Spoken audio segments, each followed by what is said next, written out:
اموالکم ولا اولادکم باللتی تقربکم عندنا زلفا۔ پچھلے رکوع کے آخر میں یہ بات گزری تھی کہ مشرکین کے پاس جب دلائل سے جواب نہیں تھا تو تانے دینے پہ آتے اور اوٹ پٹانگ باتیں کرتے۔ ان میں ایک بات یہ کہ ہم اس قرآن پر سوال ہی پیدا نہیں ہوتا کہ ہم ایمان لے کر آئیں گے، آپ مایوس ہو جائیں ہم سے، آپ جتنا مرضی سمجھا لیں۔ پھر یہ بھی کہتے تھے ہمیں اللہ نے اتنی دولت اور اتنا مال دیا ہے۔ یہ ان مشرکین کی بات ہے جو یعنی آخرت کو مانتے تھے۔ کہتے ہمیں اتنی دولت اتنا مال اللہ نے دیا ہے تو ہمیں عذاب نہیں ہو سکتا، یہ ہو نہیں سکتا کہ ہمیں عذاب ہو جائے کیونکہ اللہ ہم سے خوش ہے، یہ اس کی علامت ہے، اور اتراتے بھی تھے اس دولت پر۔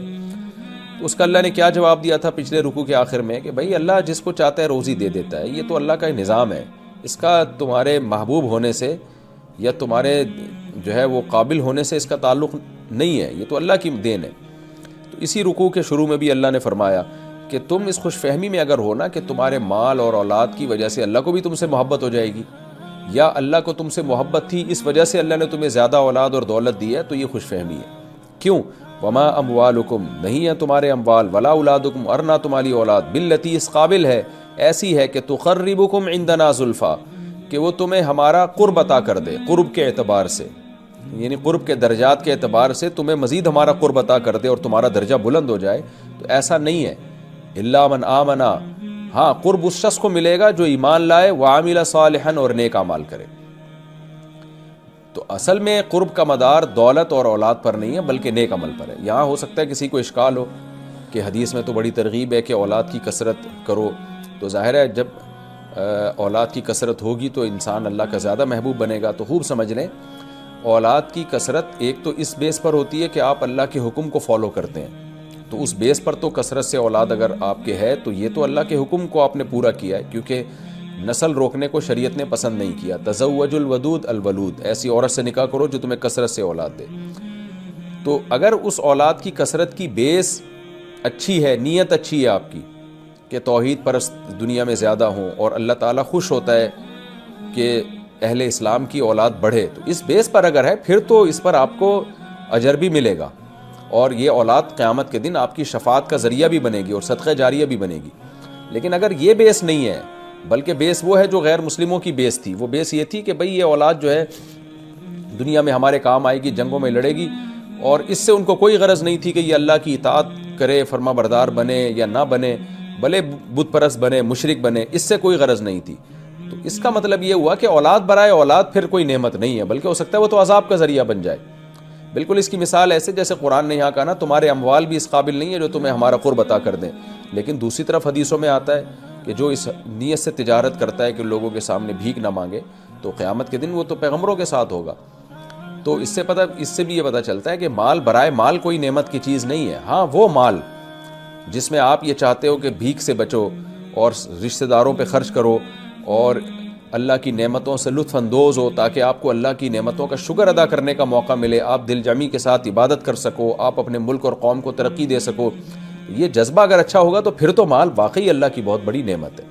تو یہاں وہ مال جو مال برائے مال ہو، اور وہ اولاد جو اولاد برائے اولاد ہو، جیسے کہ مشرکین کا گمان تھا، تو اس میں اللہ کہتے ہیں کہ یہ کوئی ایسی چیز نہیں ہے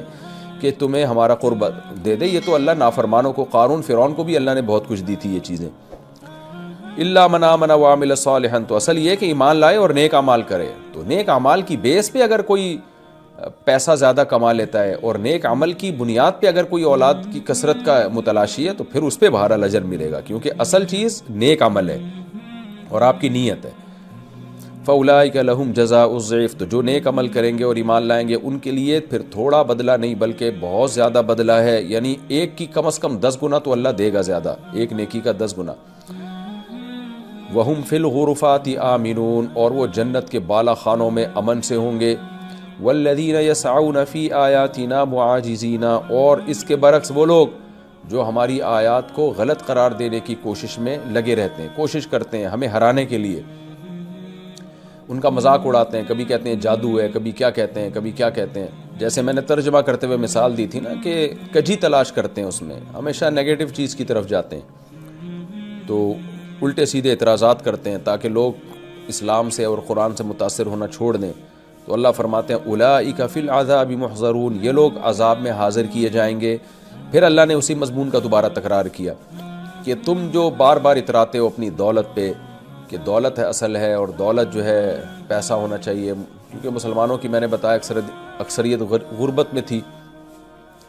تو اللہ نے فرمایا ان ربی یبسط الرزق لمن یشاء من عباده ویقدر له. دوبارہ آپ اے نبی ان سے کہہ دیجئے میرا رب جس کے لیے چاہتا ہے رزق کے دروازے کھول دیتا ہے اپنے بندوں میں سے، ویقدر له، اور جس کے لیے چاہتا ہے لہو اس بندے کے لیے دروازہ تنگ کر دیتا ہے. اب جب رزق کے خزانے اللہ کے ہاتھ میں ہیں تو اس مسلمان کو کیا چاہیے؟ دیکھیں پہلے تو یہ کافروں کو کے تانے کا جواب تھا. یہ پچھلے رکوع کے آخر میں بھی یہ آیت تھی نا کہ جس کو چاہتا ہے اللہ روزی دیتا ہے، جس کو چاہتا ہے تنگ کر لیتا ہے. تو اس وقت یہ آیت تھی یہ بتانے کے لیے کہ تم جو اس میں یہ سمجھتے ہو کہ ہمارے پاس روزی زیادہ ہے تو ہم اللہ کے محبوب ہیں، تمہاری سوچ غلط ہے. اب یہ کسی اور معنی میں آیت کو دہرایا گیا ہے کہ اہل اسلام جب یہ بات سوچتے ہیں نا کہ جب اللہ جس کو چاہتا ہے روزی بڑھا دیتا ہے، جس کی چاہتا ہے روزی دیتا ہے، تو پھر وہ اللہ کے راستے میں خرچ بھی کرتے ہیں، کیونکہ ان کو پتہ ہے رزق کی کنجی اللہ کے ہاتھ میں ہے. تو وہ خرچ کرتے ہیں کیونکہ ان کو پتہ ہے کہ جب اللہ کا کام ہے یہ، تو ظاہر ہے جب آپ اللہ کے لیے اس مال کو خرچ کریں گے تو اللہ آپ کے مال میں کیوں برکت نہیں دے گا. اور کافر کیا سوچتا ہے کہ بھئی اتنا پیسہ ہے، اگر میں نے اتنا خرچ کر دیا تو اتنا سا رہ جائے گا. وہ تو وہ سارا اسباب پہ نظر رکھ کے زندگی گزارتا ہے.